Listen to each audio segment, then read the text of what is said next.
Hey guys, welcome back to the Fast Track New Agent Training. This is Module 5, and in Module 5 we are going to talk about working with sellers. Now, if you watch Module 4, we talked about working with buyers. We talked about the buyer checklist. We talked about how the more you know about your buyer, the easier it is going to be for you to serve them. Well, the same holds true for sellers. As with buyers, we do have a seller's checklist. It is a series of questions that are designed for you to learn everything you can about your seller. For example, you want to know things like, why are they selling? Where are they going? What are their motivating factors? Is it is there a sense of urgency? Is there, for example, they've got a job in a different state, they've got to be there by a certain deadline, or is it they just want to sell the house and eventually move maybe to the beach? What is their motivating factor? Once you know that, again, just like with sellers, it's going to help you do your job. Now, the big difference between buyers and sellers is what motivates them.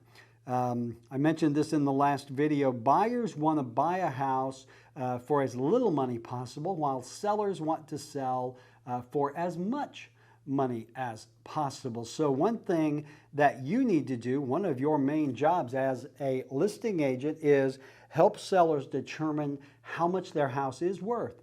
And we'll talk about that in another video, how to run the comps, how to come up with the market price. What I want to talk about in this video is just working with this seller as a person.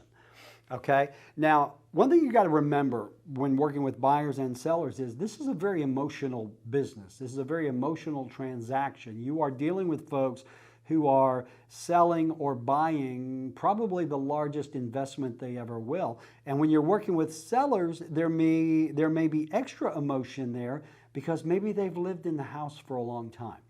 Maybe they have raised a family there. Maybe they have lost a loved one there. There's an emotional attachment to the home that in their mind gives the home more value than perhaps it is. And again, we're going to go into that in the module where we talk about pricing a home. But just keep in mind, you're dealing with a very emotional situation typically when you are working with sellers. And again, you can use the seller's checklist to ask them a series of questions that answer all those questions for you. You know, how long have you lived in the home? Again, you know, you can talk about the memories they've had in the home. You can talk about why they're selling. You want to talk about the overall condition of the home. What I like to do is when I go on a listing appointment, I ask them to give me a tour. And I will go over my listing appointment regimen in another video. And as they're giving me the tour, I typically will ask a lot of these questions.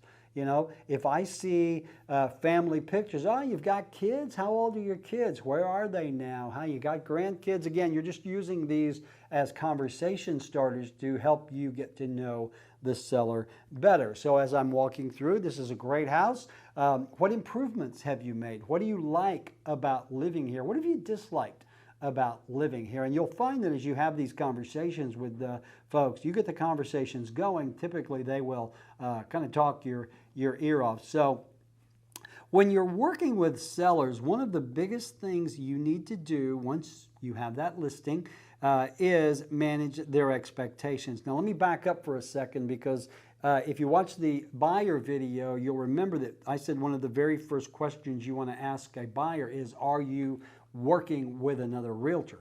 Same holds true for listings. If you get a phone call from someone who wants to list your home, or if you do a cold call and you get an appointment, when you go out and talk to that seller, you want to ask, are you currently working with another realtor?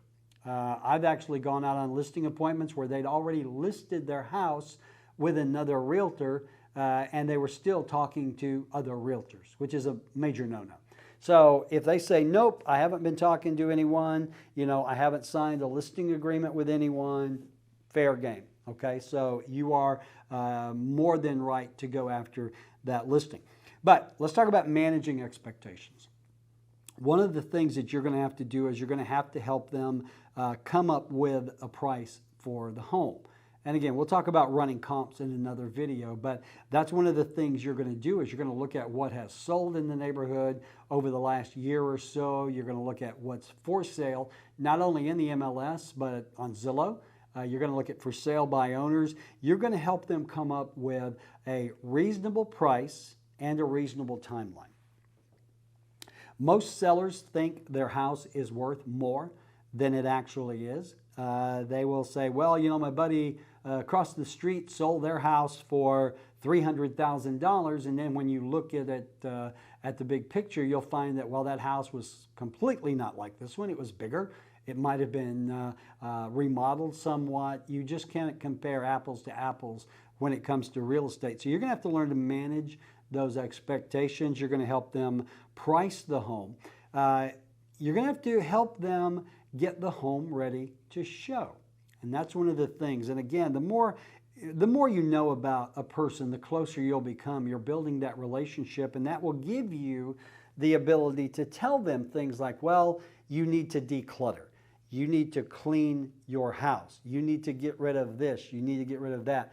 I remember I had a listing client once, this lovely little lady, older lady who had a wall full of Elvis memorial plates on the kitchen wall. She must have had 20 plates on the wall. Elvis, from skinny to fat, young to old. And she was so proud of those Elvis plates, and it broke her heart when I told her that she was going to need to take those plates off the wall. And I ended up having to talk to her daughter because she got so upset with me, and we only ended up taking down a few plates. But you're going to have to help them do things like, you know, talking about decluttering. Talk to them about cleaning. Talk to them about repairs. Talk to them about staging. And you have to be honest with them. You don't want to hurt their feelings, but you've got to be honest with them because that's your job. They are hiring you as their professional to come in and help get the home prepared and get it on the market and get it sold. So you're going to have to build that relationship with the seller that allows you to do that. Now, you might go on a listing appointment and immediately be able to tell that this is someone I'm not going to be able to work with. Okay? Again, this is a highly emotional situation, but if personalities don't gel, you might not want to take the listing.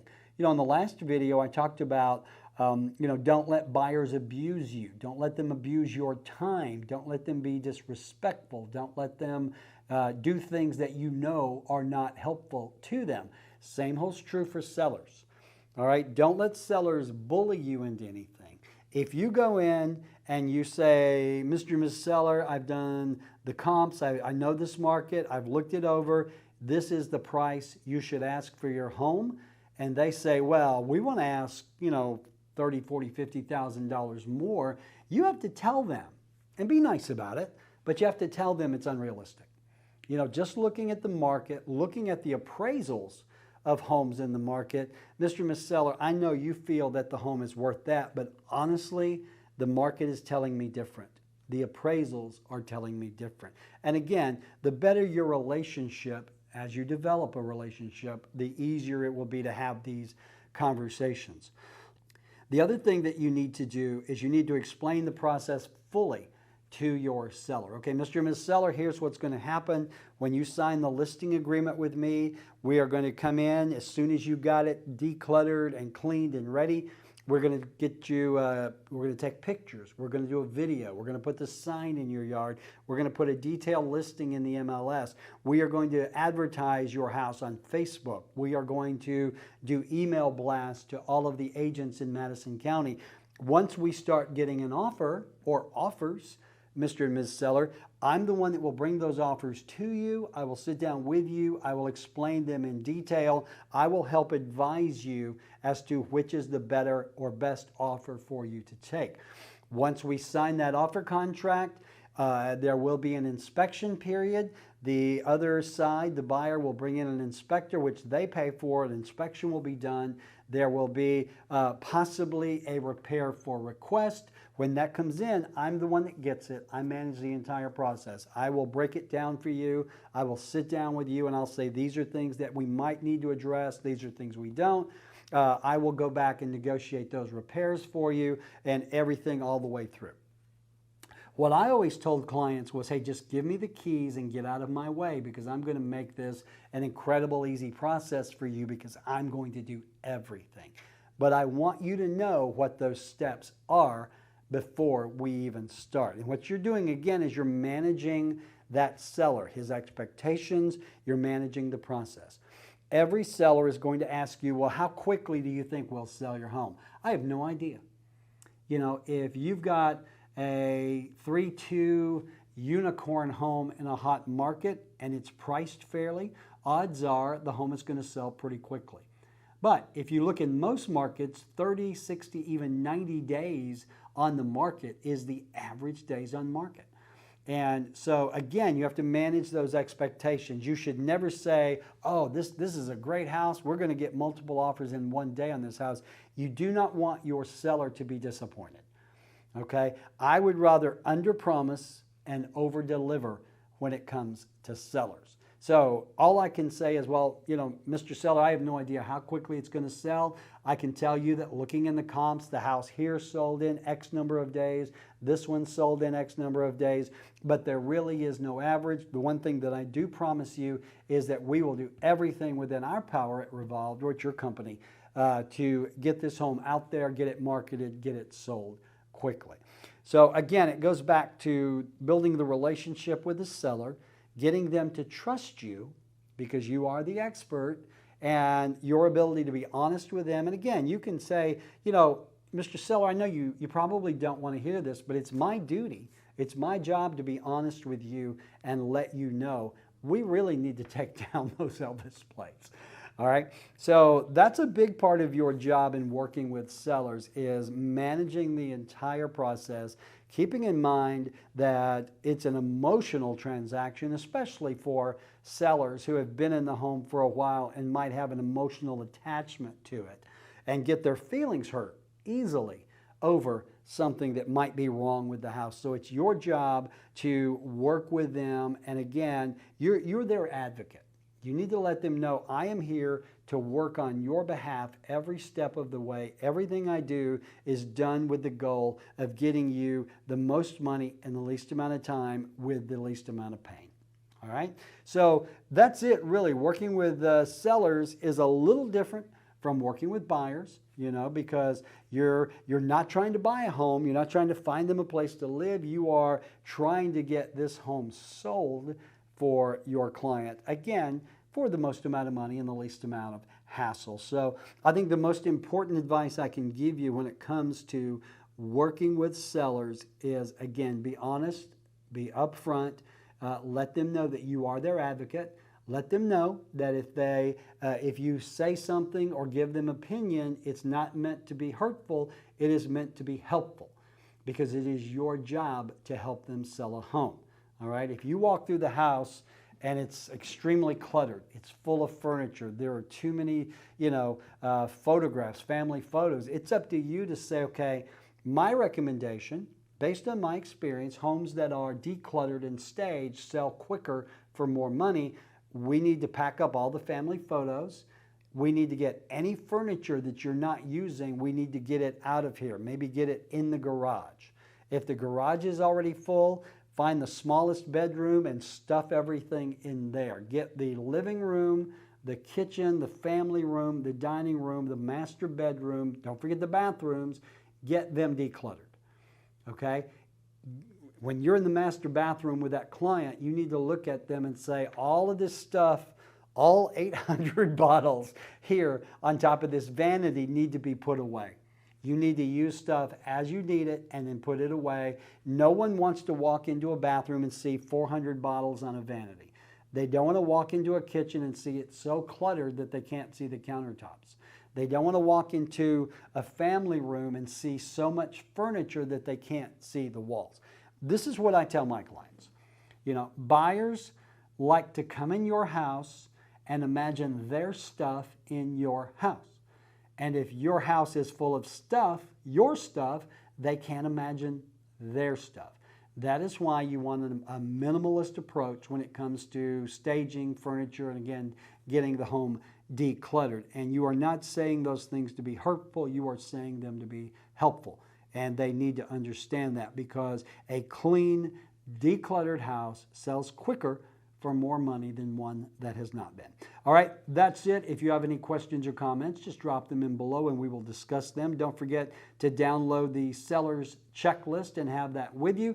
And again, the more you know about your seller, the better it will be. The better job you will do, the easier the process will be, and the more the seller will realize that you really are working on their behalf. All right, so that's it. Again, download the seller checklist, follow the checklist, get to know your seller. Again, be honest, upfront, make sure they know that you're working on their behalf, and you should be okay. All right, that's it. I will see you in the next module.